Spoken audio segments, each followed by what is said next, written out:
Satu kali di Alkitab, Musa mengirim 12 pengintai. Mereka harus mengintai sebuah negeri yang namanya Kanaan.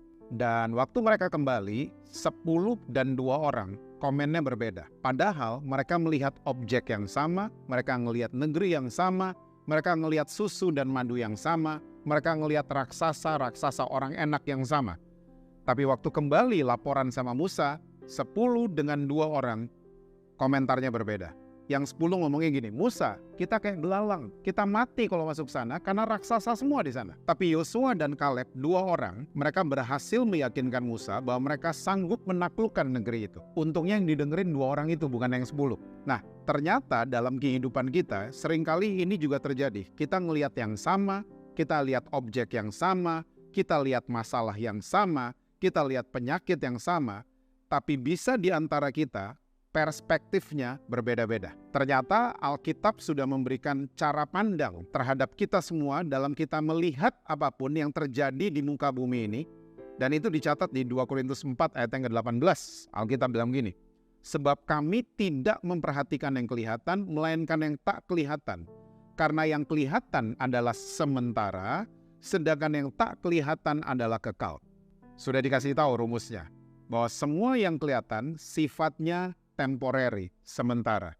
Tapi yang tidak kelihatan itu sifatnya kekal adanya. So, teman-teman, jangan suka fokus sama yang kelihatan. Karena rekening bank kita sifatnya sementara. Jerawat kita sifatnya sementara. Penyakit kita sifatnya sementara. Masalah kita sifatnya sementara. Kita selalu melihat objek yang sama. Tapi kita perlu merubah perspektif kita. Oke? Dan ternyata di perjanjian lama ada cerita juga yang menarik di 2 Raja-Raja 4. Satu kali bujangnya Elisa mendatangi Elisa. Kota mereka lagi dikepung oleh musuh. Dan bujangnya ngomong gini, celaka tuanku. Kita akan mati karena kita dikepung sama musuh. Elisa dengan bujangnya, dua-duanya orang biasa. Dua-duanya nafas lewat hidung, makan lewat mulut, dengar lewat telinga. Dua-duanya sama. Tapi yang membedakan 2 orang ini adalah perspektif mereka. Elisa tiba-tiba ngomong gini, jangan takut karena yang menyertai kita lebih besar daripada yang menyertai mereka. Tuhan, celikan matanya. Nah, ternyata bujangnya Elisa ini tidak buta jasmani, tidak. Tapi kalau kita pelajari dari bahasa asli dan lain sebagainya, ternyata doanya Elisa itu begini, Tuhan ganti perspektifnya, ganti angle dalam dia melihat. Dan waktu Elisa baru berdoa seperti itu, bujangnya kecelik matanya dan bujangnya melihat satu gunung itu penuh dengan tentara berapi dan berkuda yang asalnya dari surga.